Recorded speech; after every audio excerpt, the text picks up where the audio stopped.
नुंगसीरबा viewer सिंगबो army running practice centre हैरोकना तरामना ओक्चरी हंदक डिसेंबर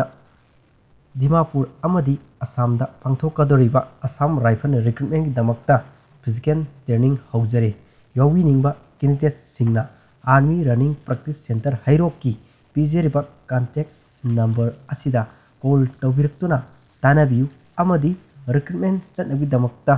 गाड़ीसु अरेंजमेंट तौदुना लेजरे यौवीनिंगबा कैंडिडेट सिंगना यावबा यागनी मयाम अमुक हन्ना थागतचरी चैनल असिबु सब्सक्राइब तौबिद्रिबसिंगना सब्सक्राइब तौबिरमु अमदी लाइक शेयर कमेंट तौबिरमु आर्मी रनिंग प्रैक्टिस सेंटर हैरोकना मियाम सेवा तौदबसिदा मियाम मतेंग पांगियु लाइक तौबियु शेयर तौबियु अमदी सब्सक्राइब तौबियु मसिगिदमक्तदि मियाम कायननबा यादना